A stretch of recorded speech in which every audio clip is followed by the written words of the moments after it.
Hi, everyone. Welcome back. This is the first lecture after your first exam. So, all of this material we're going to start talking about today will be on the second exam.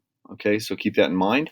Um, we just ended with the swing era, and we talked about the different types of bands during the swing era, the popular bands, the artistic bands, particularly Duke Ellington, the improvisationally based bands, which specifically for our context was Count Basie. Okay. And then we talked about how the bands disappeared for a lot of factors. And that really, those factors in particularly, um, were why, or a big part of the reason why the popular bands went away. The pop music sorts of bands that played a lot of pop music arrangements and just sort of standard swing tunes, same sort of stuff night after night. They just churned out the hits, right? So we're moving on now to the next large sort of developmental stage in jazz, which was starting at the end of the swing era, kind of started in the 40s as like an underground movement, because there were recording bands and various other reasons. This new music actually didn't get recorded for a while, so it had the opportunity to sort of just for the musicians involved in it to just work on it and to sort of craft it and really experiment and try a lot of things. And then when it finally was recorded, it was quite innovative and kind of explosive on the scene. It was radically different from all the other stuff that was happening at that time. Okay, that music is called bebop, and um, one thing I want you to consider here is, and you can do this with just about any other type of music too, but any sorts of new innovations in the music typically sort of counter, they're sort of a counter to a previous type of music, like a pendulum going back and forth. Um, with the pop music bands in particular of the swing era, we swung way over here. Let me see what I can do. We swung way over here. Um, as far as really pop music, really watered down jazz, not necessarily a lot of improvisation, a lot of pop songs, that kind of stuff. And now the reaction to that is bebop, and that's actually going to kind of swing way over here. And it's going to be very much the opposite of any of those large pop swing bands like Benny Goodman or Artie Shaw or Tommy Dorsey or stuff like that. It's going to be radically different. Okay, so let's start talking about it. So it differed from the swing bands in regards to performance. Instead of a 17, 16, 17 piece band, they were small groups, typically four, five, or six people. You get a rhythm section and one, two, maybe three horns playing this music. Okay. There is less emphasis on the written arrangements. Again, all these pop bands played stock written arrangements night after night after night. Bebop musicians don't do that. They come out of sort of the Count Basie school in a sense when it's very much improvisationally based. They learn the tune or they learn the head. This is how we're going to start the tune, and then they just improvise. And then they typically at the end of the song, end of the piece of music, they go back and do the top again, the head. So it kind of acts as bookends. Here's the tune. Now we improvise a whole bunch, and then there's the tune again, and we're done. Right. The music is generally quite faster. Speed is one of the ways they kind of separate the wheat from the chaff here. We're going to play this at really intense tempos, and if you can't keep up, too bad. That's going to happen. That's one of the ways of instrumental virtuosity that is showcased. There are others. As far as ranges the abilities of the players to play higher, faster, louder, that kind of stuff, do more technically advanced things. You're going to get a lot of that. Okay. And then uh, instruments that sort of became staples during the swing era, clarinet with its legacy, pre-swing era in Dixieland bands and stuff like that. And then it was obviously a popular instrument by band leaders like Benny Goodman and Artie Shaw. That is rarely used in the bebop era. The bebop is heavily reliant on saxophones, and rhythm guitar is rarely used as well. So you're going to kind of get rid of some of that stuff. A rhythm section in a bebop group is going to typically be piano, bass, and drums, and then you're going to add a couple horns to it, and that's what you get. Okay. All right. As far as style goes, this music is more complex in every single way. The level of improvisation is many stages beyond what you get in swing bands. You will hear that in many of the examples I play for you, and I would encourage you to listen to a couple of the bebop tunes and then go back and listen to, like, some of the swing band tunes, and just kind of go back and forth and listen to the tempos and listen to the tunes themselves. You can sing along with big band songs after you hear them, 2 or 3 times. You know the melody, you know the tune, you can sing along.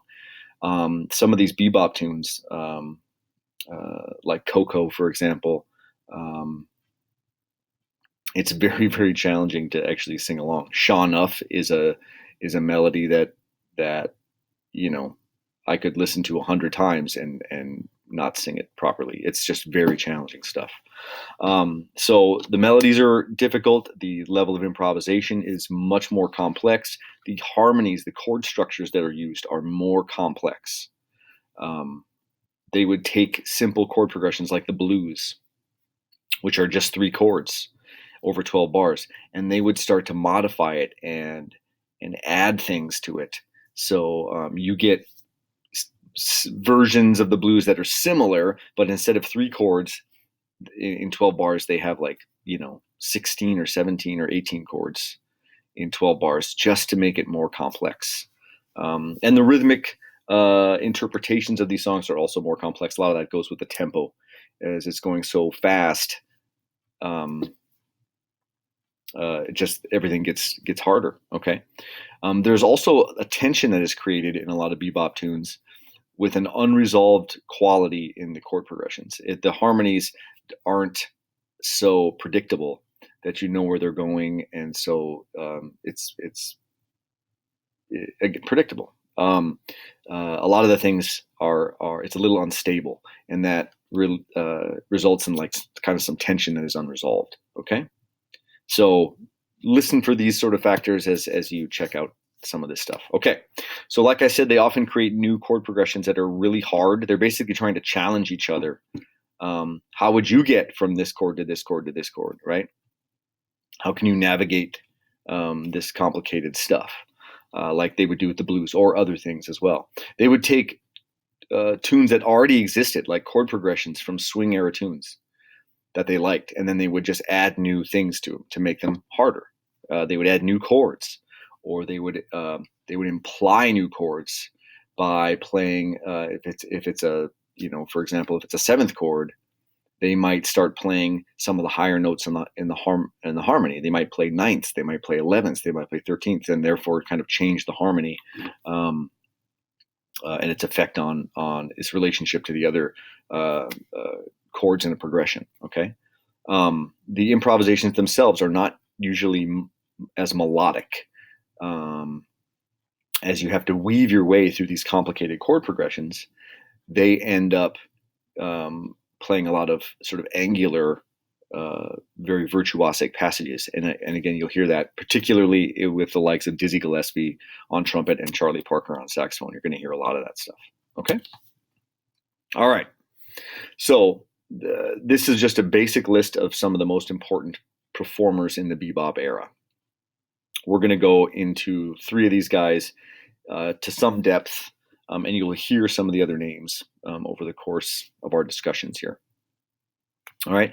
You've got Charlie Parker on the alto saxophone. Charlie Parker is another one of those people. You're going to see a lot of video clips about him. We're going to take him out of context and talk about him in greater depth.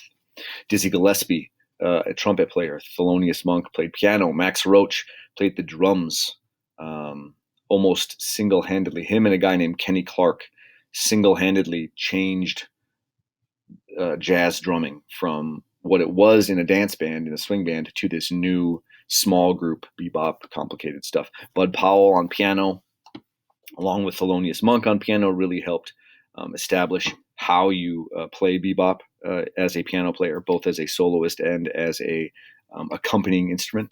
Dexter Gordon was a tenor sax player. So was Stan Getz. Stan Getz we will actually talk about specifically in another style of jazz that is actually a reaction to bebop. It kind of goes back to being more easy to follow and tuneful and less complicated. But Stan Getz, before that's called cool jazz. Before that, Stan Getz was actually a very accomplished bebop player, and of course Miles Davis got his start in the bebop era as well. And Miles Davis is another one of those guys we're going to spend a lot of time talking about. Okay, all of these innovators are black, except Stan Getz. So once again, it's the evolutionary innovative process is often coming from people on the less commercial people, in this case, black musicians. Meanwhile, Benny Goodman and musicians like that, and Tommy Dorsey during the early to mid 40s, they're the ones who are having the hits. They're the ones who are, making the most money, basically, because they're having their bands play a lot of the hits. And these guys are kind of toiling away, creating new, innovative, challenging stuff. Okay. All right. So you're going to see a substantial amount of clips on Charlie Parker in particular. Depending on if you saw the video already, this is a review. If not, this will sort of lay the groundwork for what you're going to see. Okay. Charlie Parker, sadly, is another one of those sad, tragic stories of jazz. Passed away early, very much abused himself through alcohol and drug use and that kind of stuff. Okay, but before we get to any of that sadness, Charlie Parker is generally regarded as the single most important saxophone player in the history of jazz. His innovations changed the music forever. There are basically two giant eras in jazz. There's the stuff we just covered in the test up through the swing era, and then there is what they call post-bop, which is anything from bebop era beyond. Once the language of the bebop era was introduced, both rhythmic, harmonic, melodic language, all that stuff. Once that was introduced by Charlie Parker and Dizzy Gillespie and people like that, it changed the music forever. And all these sorts of styles we're going to talk about after this can almost be lumped in one giant sum called post-bop. So that's how big it is. All right. Charlie Parker created co-created at least a new system of improvising that included selecting new notes that fits the chords. Again, in the swing era, the note selection in chords is usually a little more predictable or simple than it was in bebop. Charlie Parker could basically play almost any note against any chord and figure out a way to if it was a dissonance, he could resolve it in one way or the other, and it would make it sound right.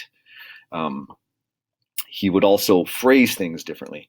The way he would accent notes in phrases was a new style, and that provided a lot of life and energy to the music, particularly the fast-moving stuff. And then again, they would add additional chords to existing chord progressions or existing tunes to make them more challenging. Okay. So Charlie Parker Jr. was born in Kansas City, Kansas. So on the Kansas side, on August 29th, 1920. And he grew up in Kansas City, Missouri. And what you have seen, particularly with the Basie band stuff that we left off with just before the exam, that was in Kansas City. And that music was heavily based on improvisation.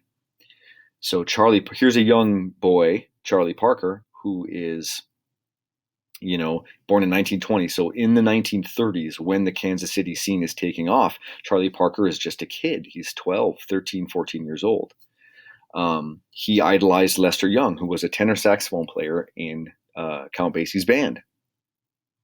And so he got himself a saxophone, and he would actually go to these clubs late at night, and he would, in fact, there's a bunch of interesting stories about how he befriended like the bouncers at the clubs, and they would let him in late at night, and he'd be able to go up in a spot where he wouldn't be bothered. Like if it was a particular theater or venue that might have the floor where everybody was sitting, but it might have like a little balcony, and they would close the balcony at night because there's no reason to, they're not serving drinks or anything like that up there. So the bouncers would open up a back door. Charlie Parker would go up into the balcony and sit there and listen and pay attention all night long. Again, as like a 13-year-old kid, and not be bothered by the help or the staff or anything. He'd just be able to take in the music. Okay, so he, through his work, through his dedication to the music, his meeting with musicians and everything, he figured out they need to play the blues. So Charlie Parker learned to play through the blues in every single key, all 12 keys. And he did the same thing with what's called rhythm changes. Rhythm changes is the chord progression to the George Gershwin song, I've Got Rhythm. And the reason why that's important in jazz is that chord progression is essentially seen as like perfect. It's like the best set of harmonies following each other. And so it's beloved. And they like it so much that in addition to the song, I've Got Rhythm, I've got rhythm, I've got music, I got my man, who could ask for anything more? That song. Jazz musicians have written dozens of other songs that fit the same chord progression. So if you learn the chord progression to I've Got Rhythm, if you learn rhythm changes, you can actually play dozens of songs. You know how to improvise over any number of these dozens of songs because they all use the same chord progression. As long as you know what key you're in good shape, right? So Charlie Parker learned to play the blues and rhythm changes in all the keys. What nobody told him was that most, trumpet players, saxophone players, trombone players, whatever, certain keys are friendly on those instruments and they're used a lot. Other keys are not friendly and musicians tend to avoid them.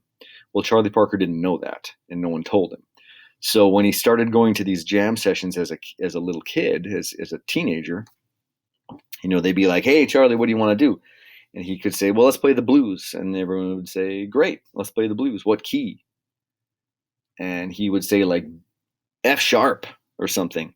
And all these older musicians would basically say, screw you, we're not playing in F sharp. That's stupid. We'll play a blues in F. We'll play a blues in B flat. We'll play a blues in C. But Charlie Parker didn't understand, well, I can play the blues in F sharp, but what's the problem, right? So through his basically through ignorance, he already stretched himself past the comfort level of a lot of more learned musicians at that time. Okay, and again, just as a teenager. So he quit high school at age 14 because he got a job playing at the Greenleaf Gardens, and then once he got a gig playing at the Greenleaf Gardens, he got a union card. Joined the Musicians Union, and at that point he thought he was good. He's like, all right, I got a job, I got a union card, I don't really need school anymore. So he quit school. He also ended up marrying a young lady named Rebecca Ruffing. She was a little bit older than he was at the time. She was 19, he was 15. He had a regular gig, so let's get married, right? She moved in to the house with Charlie, and his mom, his father had left the house. And shortly thereafter, his mother-in-law and the rest of his wife's family also moved into the house. And then he and Rebecca were expecting. So a lot was going on for this kid at age 15, 16, 17 years old. Okay. All right. So Charlie Parker eventually joins the Jay McShann Band. This is the same band that Count Basie first played with when he arrived in Kansas City. But by this point, Count Basie isn't there. But he ended up playing with the Jay McShann Orchestra, and they would tour around, and this was his steady gig. He moved up from these little clubs up to the Jay McShann Band. And this is just an example of sort of what black musicians were dealing with in the 30s and the 40s. Okay, so they did a tour of the South and they played in Jackson, Mississippi, which is not exactly friendly territory for African Americans. They had a curfew actually at 11 p.m. and that of course did not apply to white people. And they would stay in black neighborhoods. They'd stay in the homes of as guests of other black families, and that because they'd be turned away from hotels and restaurants and all that kind of stuff. So two gentlemen from the McShann Orchestra, Charlie Parker and the vocalist Walter Brown, were actually in a screen porch. So they were home, but they were out in the screen porch talking up until midnight, and then the cops showed up and they hauled them away because they were up after curfew, apparently. They were able to join the band several days later, but they had been roughed up by the cops. It was these sorts of experiences that Charlie Parker famously was able to, he learned very quickly how to sort of navigate the world that he was in as he's very much an intellectual, extremely gifted musician that a lot of people in America weren't ready to accept that out of an African American gentleman. So he needed to sort of navigate this, and he found his own ways of doing that. Okay. Eventually, the band got to New York City, and at that point, he left the band. The McShann band moved back to Kansas City, right, finishing their tour. But Charlie Parker quit the band and said, "I'm staying here. This is New York. This is where I want to be. Right. This is where all the action is." So he got a gig in New York at a place called Minton's Playhouse. You're going to hear about Minton's Playhouse a lot because that is essentially the birthplace of bebop. It's as important a location in jazz history as the Lincoln Gardens was to King Oliver and Louis Armstrong. Okay, so this is a big deal. He started playing at Minton's Playhouse with other new musicians like Dizzy Gillespie, Thelonious Monk, Kenny Clark, people like that. Now, the recording ban from the American Federation of Musicians started on August 1st of 1942, so they couldn't record this music. They were again creating this brand new, extremely challenging stuff, and nobody was hearing it unless they would show up at Minton's Playhouse or other clubs like that in New York City. Otherwise, they weren't really getting this new, challenging music. Okay. Charlie and Dizzy Gillespie eventually joined the Earl Hines Orchestra. Earl Hines was a famous piano player who actually in Chicago had worked with Louis Armstrong back in the day. But here you have these two musicians hanging out every single night, touring together, working out this brand new music. During the day, during the early evening, they're playing the Earl Hines Orchestra gigs. So they're playing Earl Hines' music, which is a little more traditional. After the gig, well late into the night, they're jamming, working on this brand new, challenging bebop music. Okay.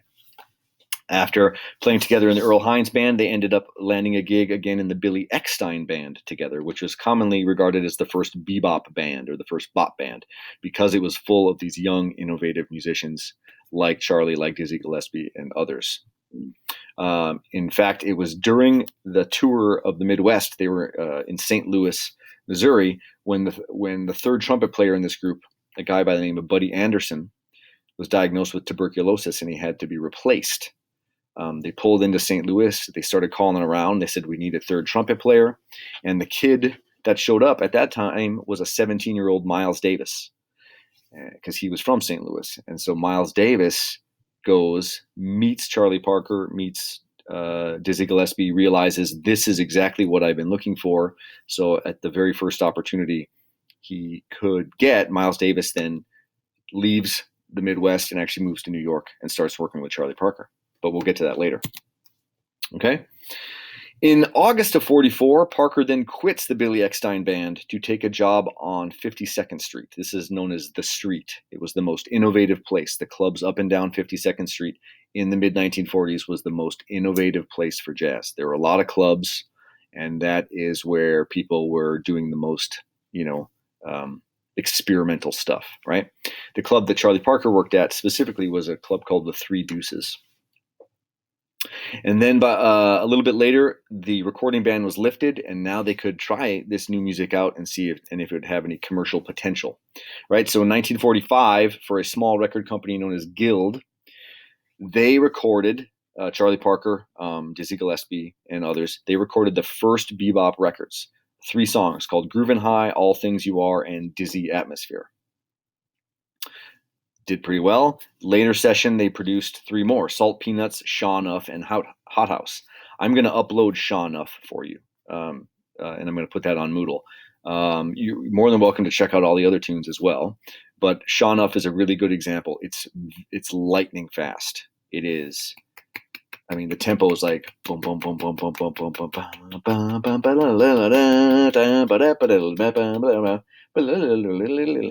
I was singing Coco, but not Shaw Nuff. Anyway, it's the tempo. If you were to use a metronome and click along, it's well over 320 beats a minute. It's lightning fast. That means every second, you get 1, 2, 3, 4, 1, 2, every single second you get like 6 beats. It's ridiculously fast, and then they're playing extremely fast. Even within that tempo, it's quite amazing. And again, compare it to just any of the dance band music. You are not dancing to Shaw Nuff. That's another thing that happens with this music is as it gets more and more challenging and more intellectual and more complicated, people stop dancing and they just start listening, and they sit and they enjoy and they take it in. The audience obviously gets a lot smaller, but it becomes more of a small nightclub scene instead of a big dance hall scene. Okay.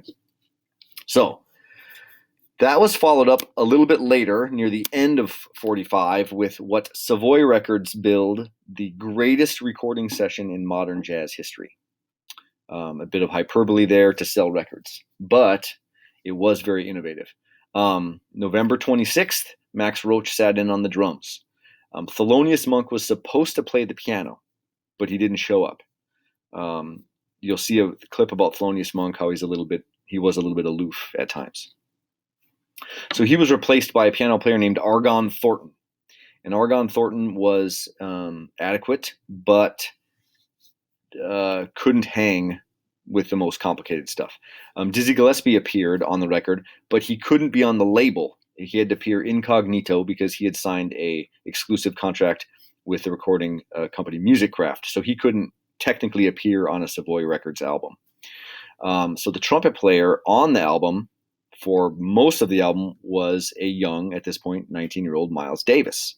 And they recorded 4 tunes: Billy's Bounce, Thriving on a Riff, Now's the Time, and Coco. I'm going to put Now's the Time and Coco up on Moodle for you. Now's the Time is a slower blues, and there's 2 specific things I want you to listen to when you listen to Now's the Time. I want you to listen to Miles Davis's improvisational style. This is a young Miles Davis. This is his first recordings. So Miles Davis plays differently.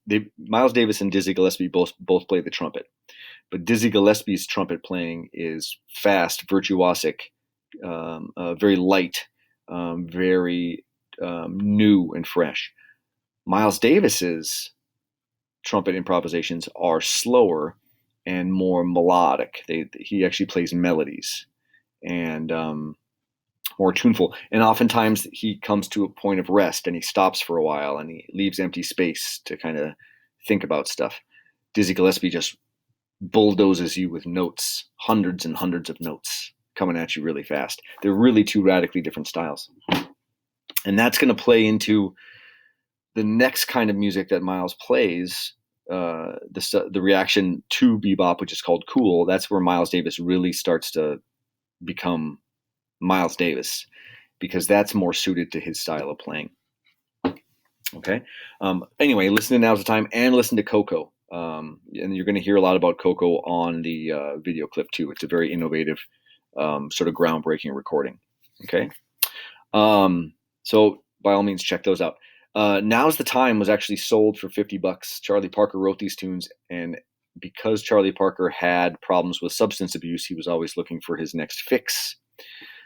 He sold $50 out to he sold Now's the Time to the producers right away. Says, here's $50, it's your tune. So he could have enough money to go get his drugs, for example. It was later recorded under the title The Hucklebuck by rhythm and blues sax player Slim Moore and many other people. It became sort of a moderate hit under a different title. Okay, the reviews of these recordings were not good, particularly Miles Davis. His playing was bashed pretty hard. But there's another thing specifically I want you to listen to on some of these records, and the Coco in particular does this. Coco is very fast. It's very challenging. It's very difficult. The beginning of Coco,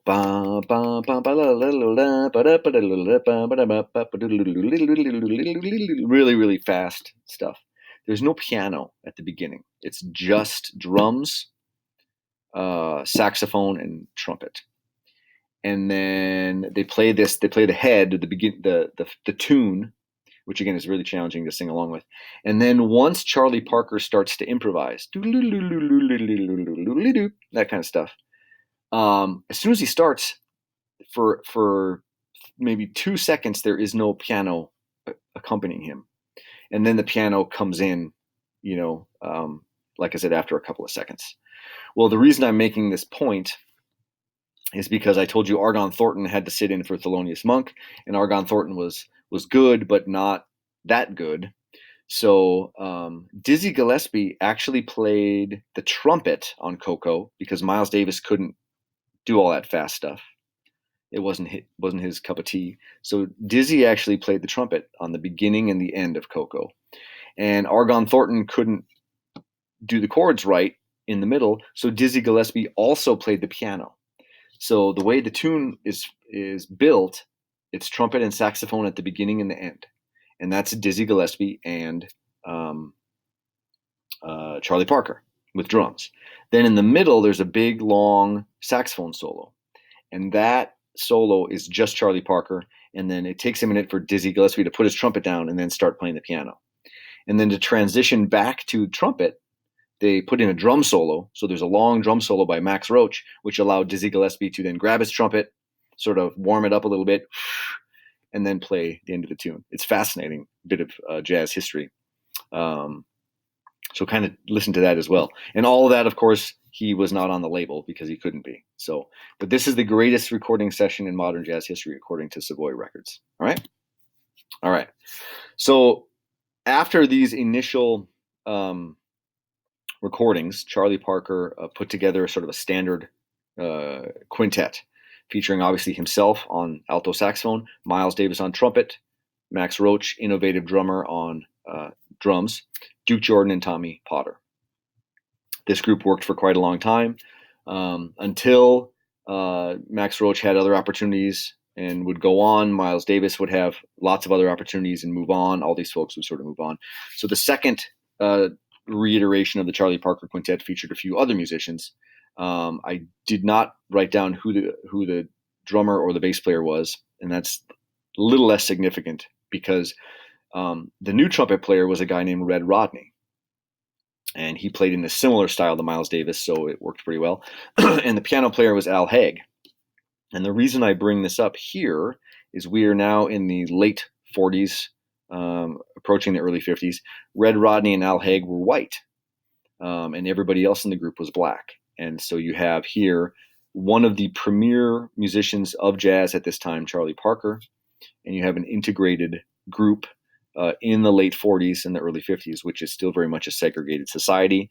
So that is actually a really big, it's a big deal. It's a step in the right direction, right? One more unique story about this before we move on from Charlie Parker is that they were going to take a tour of the southern United States, the second quintet, with Red Rodney and Al Haig. And Charlie Parker's manager said, I don't think that's a good idea. Or if we do this, you're going to have to replace Red and Al. Well, Charlie was willing to replace Al, but he was not willing to replace Red for a number of reasons. First of all, it's hard to get, a trumpet player that play with so much and you work well together. The other reason is Charlie Parker. There was always a member of Charlie Parker's group that was sadly in charge of getting Charlie Parker's drugs. And Red was the guy. Whenever they got to a new place, Red was the guy that had to find Charlie Parker a new hookup for his heroin problem. Red Rodney himself developed a pretty significant heroin problem, just like Miles Davis before him developed a significant heroin problem. Most of the people that worked with Charlie Parker actually developed substance problems, primarily because they were trying to play like Charlie, trying to be like Charlie, live like Charlie Parker.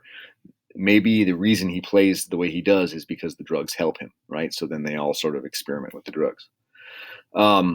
Anyway, so to do this, they're like, how could we go on a tour in the South with an integrated band? Charlie thought about it for a minute and asked his manager if he's ever heard of a black albino. And he said no. And he goes, well, this is what we're going to do. We're going to bill Red Rodney as Albino Red. So it became the Charlie Parker Quintet featuring Albino Red. And they tried to sell him as a black man who was an albino.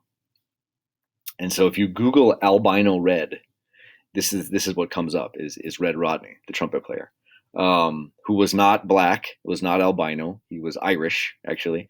But they did it, and they billed it that way, and they toured the South, and actually there was no incidents. So everybody was either in on the joke and said, hey, no problem, or they actually believed the fact that he was an albino, which is, again, just a hilarious story. All right.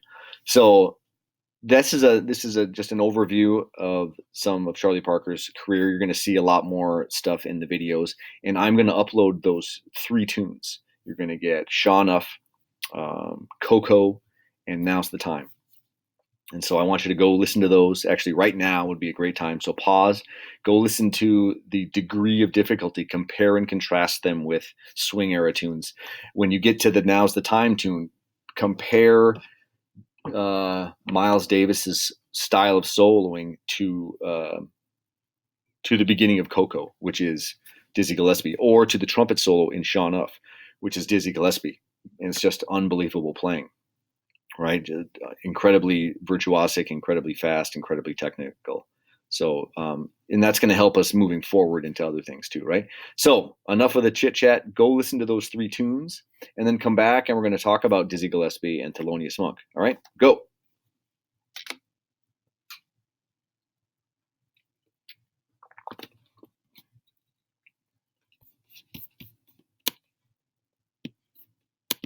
All right, you guys back? Pardon me. Okay. So hopefully through the film clips, you will get a real taste for just how experimental this music is and how challenging it is. And hopefully through the examples I'm giving you, and you compare them with the swing era stuff, which was happening either right at the same time or just immediately before it, you can see just how far the pendulum swings from a pop tune of Tommy Dorsey's I'm Getting Sentimental Over You, or Taking a Chance on Love by Benny Goodman, or something like that, all the way over to these really extremely complex and virtuosic bebop tunes. Yes, the audience got a lot smaller. The music got a lot more complicated. That happened. So jazz will never be as popular as it was again during the swing era. There will be some episodes of popularity.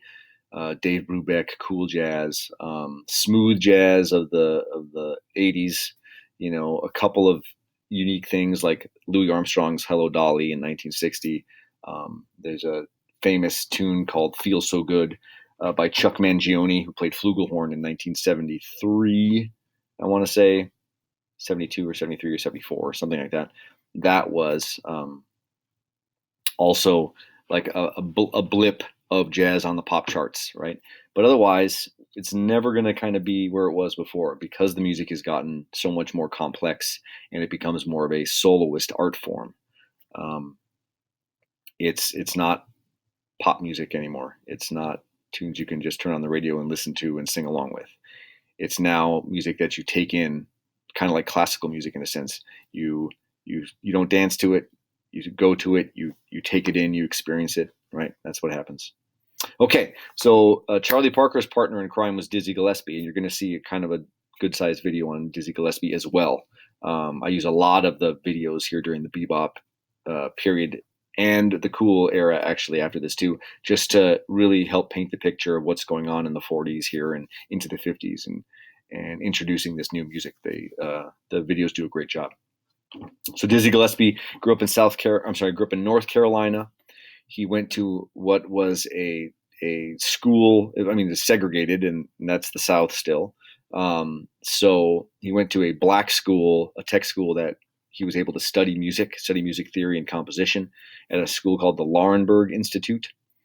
He then moved to Philadelphia and played as a trumpet player, eventually moving to New York, where he got his first big break with the Cab Calloway Band. The Cab Calloway Band was a band that played pop music that Cab Calloway would sing to. So this is not at all the complicated music that he would eventually play, Dizzy Gillespie. This is your day job. This is pop tunes. There's a part of the video where they say how the musicians get tired of wearing the blue suits. And what they mean is, your regular gig is what pays the bills, but you're playing music that's kind of boring. You're playing a lot of pop tunes for people to dance to. And then at night, when they put on their regular clothes out of the blue suits, that's when they're working on their stuff, their challenging music. And that's what bebop is going to be. Okay. He was influenced by the trumpet player Roy Eldridge, who was a swing era trumpet player who played pretty complicated music. Dizzy Gillespie would do that, but faster and more complicated. Okay. Again, here it is, collaborated with Charlie Parker and Thelonious Monk at Minton's Playhouse, the birthplace of bebop. You're going to see it a lot because it's important. Okay. Unlike all of the other, or almost all the other people that worked with Charlie Parker, Dizzy Gillespie was able to stay clean. He didn't get involved in heroin or abuse alcohol or anything like that. He had a very jubilant, fun personality. I'm going to upload a clip of him playing on a British TV show where he's just very good natured.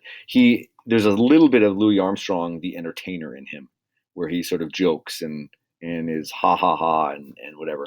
But the music is deadly serious. And he had a lengthy career, as you can see, sideman and band leader, all the way into the early 90s. Another thing about Dizzy Gillespie that you need to almost see, which is one of the reasons I'm going to actually upload a video clip, is the way he plays trumpet is not how you teach people to play trumpet. When you buzz a brass instrument like that, you kind of keep your cheeks, compact and everything's tight here. No one told Dizzy Gillespie that when he started playing, so he would puff his cheeks like this, right? But after years and years of puffing your cheeks and playing, he would play hours and hours every day, and gigs at night and practice sessions and whatever. His cheeks, the skin on his face started to stretch and stretch and stretch. So when he plays, his whole face sort of blows up like a balloon.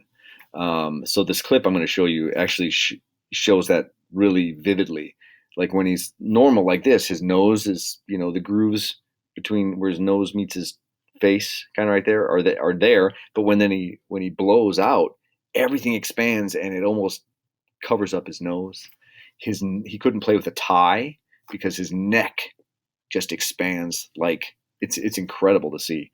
And again, you wouldn't teach anybody how to play the trumpet that way, but it really worked for Dizzy Gillespie, that's for sure. So you've already heard Dizzy Gillespie on some of these earlier clips. He played on Shaw Nuff, he played on Coco, right? But I do want you to view that video clip of him playing, just obviously to see him play and to hear him play. He had a unique trumpet that was sort of bent upwards. It was sort of a signature look for him. But really watch him play, like physically watch what happens when he plays. It's incredible. All right. So that's Dizzy Gillespie. Go check out the Dizzy Gillespie clip and then come back. We'll talk about Thelonious Monk. Go.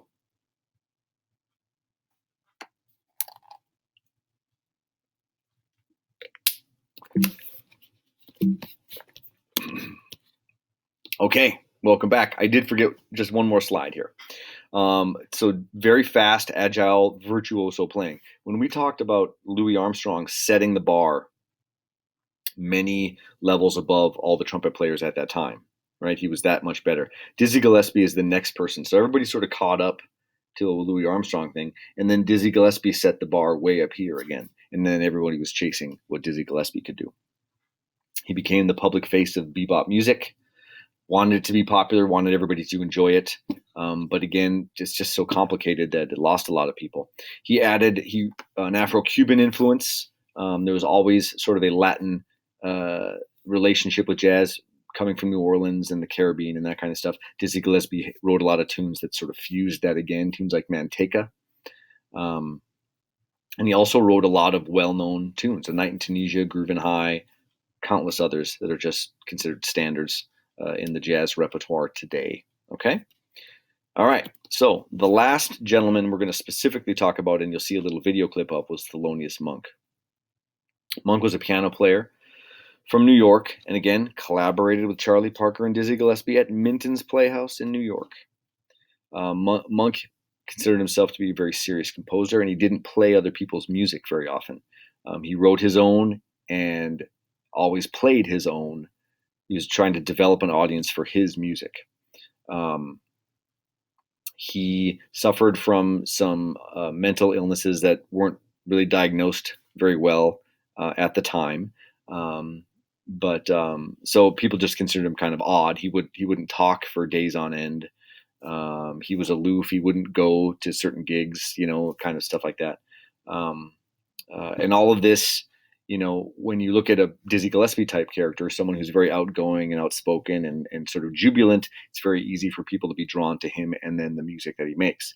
For Thelonious Monk, he wasn't that personality, so it's harder to make a connection with the audience, right? But he did write a tremendous amount of music. In fact, Duke Ellington and his 4,000 some compositions are obviously by far number one, but Monk was number two. Wrote hundreds of tunes. Many of them became well-known tunes. Straight No Chaser, Well You Needn't, Round Midnight. Right, I'm going to upload a version of Straight No Chaser for you, just to get a little bit of Thelonious Monk as well, and his really sort of eccentric piano style and that kind of stuff. So those are the three heavyweights in bebop that we're going to specifically talk about, right?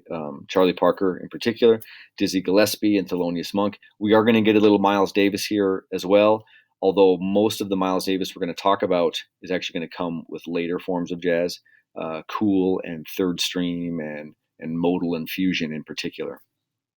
But he did start playing with Charlie Parker in the bebop era as a bebop musician. So don't forget that as well.